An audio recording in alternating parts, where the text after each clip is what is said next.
Final Champions League Manchester City versus Inter Milan. Game yang sangat unpredictable, memang sukar dijangka. Sebabnya rekod pertemuan kedua-dua tim ni, head to head mereka sangat-sangat minimum. Last kedua-dua tim ni ditemukan adalah pada tahun 2011. Zaman Manchester City baru nak naik, Edin Dzeko pun time tu masih lagi main dengan MC. Dan inilah yang akan menjadi sebab kenapa game final nanti akan menjadi momen terbaik untuk semua peminat bola sepak. Baik Manchester City ke yang menang ataupun Inter Milan. So untuk video kali ni aku akan preview game final Champions League dan sebab apa aku cakap Inter Milan mampu untuk mengejutkan Manchester City nanti. Tapi sebelum tu, macam biasa, kalau korang yang baru dalam channel ni, jangan lupa tekan butang like, share, komen dan subscribe. Hashtag masih lagi Hasan, hashtag Cucuk Hasan.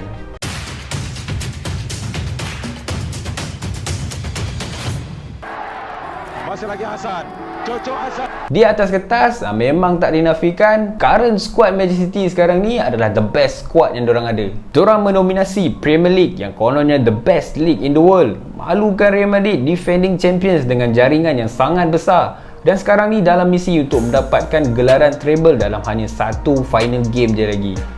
Tapi bila kita bercakap pasal final ni, ia adalah one moment game. Satu game je. Take it or leave it. Macam tu. Sebab tu ada orang cakap, dalam final ni macam-macam benda boleh jadi. Sebab dalam hanya satu game tu, dari segi aspek taktikal, technical dan mentality pemain tu mainkan peranan yang sangat-sangat penting. One minor mistake je memang boleh ubah 360 darjah sesuatu perkara.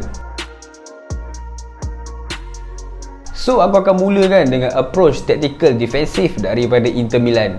Sebab apa kita mulakan dengan defensif? Sebab inilah yang akan digunakan oleh Inter Milan lagi-lagi bila berlawan dengan tim yang more position macam Manchester City. Inter Milan akan menggunakan sistem 5-3-2 ketiga bertahan. Dalam sistem ni kita akan lihat left wing back Inter Milan, Di Marco akan mematikan build up play dari right wing back Manchester City yang mungkin besar Kyle Walker akan bermain di situ. Dumfries akan terus menghalang Manu Akanji di sebelah kanan seperti mana yang dilakukan kepada Theo Hernandez dalam Milan Derby hari tu. Di bahagian midfield pula kita akan tengok duo Barella dan Mkhitaryan ni akan menutup ruang antara defense dan midfield area mereka.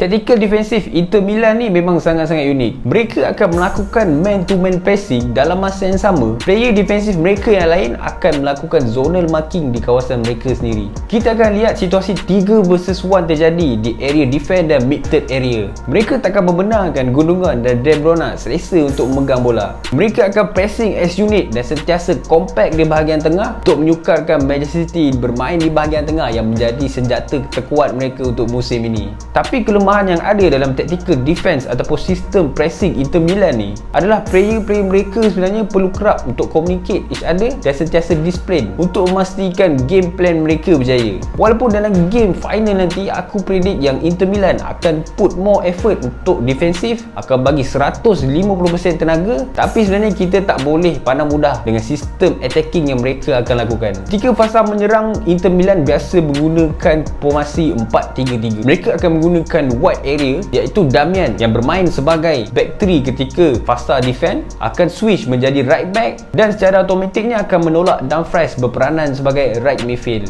Sistem yang sama digunakan ketika menentang AC Milan di semi-final Champions League. Dan antara senjata bahaya yang Manchester City sebenarnya perlu awasi adalah pemain midfield mereka iaitu Nicolo Barella. Dan ketika fasa menyerang sebenarnya pemain ini sentiasa mencari open space untuk membuat larian-larian di belakang pertahanan Manchester City. Dan pemain ini akan sentiasa untuk mencari ruang dan dalam masa sama dia mampu untuk penetrate bahagian pertahanan Manchester City. Manchester City akan mulakan game final ni dengan intensity yang sangat tinggi dan agresif seperti mana yang diorang lakukan masa lawan Real Madrid pada semi-final. Mereka akan cuba sehabis baik untuk mendapatkan gol awal sebab Pep tahu tim dia ni akan mendapat possession yang tinggi seperti mana game-game mereka yang lain. Mereka akan dominate game ni based on penguasaan bola. Dan aku tak nafikan tim Manchester City dan Pep yang master class, master tactician semestinya ada idea untuk overcome tactical approach defending daripada Inter Milan. Dan mengikut daripada apa yang tim Inter Milan ni lakukan ketika fasa bertahan, ada beberapa poin ataupun kelebihan yang boleh Manchester City gunakan untuk memastikan mereka mampu untuk bawa trofi Champions League buat pertama kali ini dalam sejarah kelab.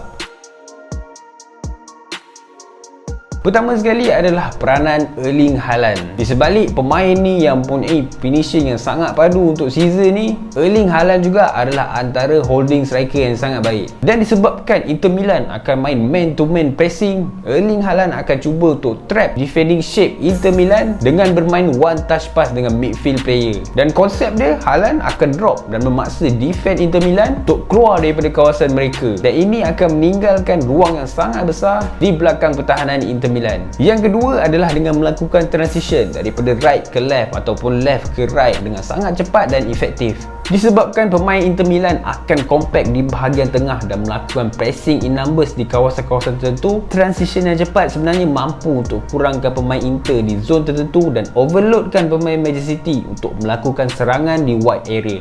Dengan kualiti pemain midfield Manchester City macam Gundogan, De Bruyne, Rodri, malah Joe Stone yang sekarang ni sangat-sangat selesa berperanan sebagai holding midfielder di bawah Pep Guardiola, memang tak mustahil sebenarnya untuk mereka ni create chances yang berbahaya nanti. Yang merisaukan sekarang ni adalah tim Manchester City belum lagi pernah jumpa tim the style of play macam Inter Milan. Dalam Premier League tak ada tim yang menggunakan hybrid pressing dan juga sistem attacking yang lebih direct. Tapi lain pula dengan Inter Milan yang lebih experience dengan tactical yang Manchester City lakukan. Diorang pernah jumpa dengan Barcelona, Napoli di dalam Serie A, yang permainan kedua-dua tim ni tadi memang lebih kurang sama macam Manchester City. Cumanya yang membezakan obviously adalah dari segi kualiti pemain. Tapi inilah bola sepak, juara Champions League untuk musim ini sebenarnya akan ditentukan juga dengan 90 minit permainan nanti. Aku berjangkakan yang game final nanti akan lebih kepada tactical game kedua-dua tim dan tekanan pastinya ke arah Manchester City untuk mereka mendapat gelaran Champions League buat pertama kali ni dalam sejarah kelab. Dan Inter Milan pula akan kekal dengan sejarah dan sebagai status underdog. Dan kisah tim underdog dalam mana-mana final pun lebih menarik untuk diceritakan.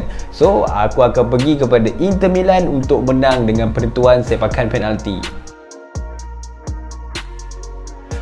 So, apa prediction korang? Cuba korang share, komen dekat bawah. Aku rasa sampai di sini saja video aku kali ni. Kalau korang suka dengan video ni, jangan lupa tekan like, share, komen dan subscribe. Hashtag saya lagi Hasan, hashtag Cocok Hasan. Assalamualaikum.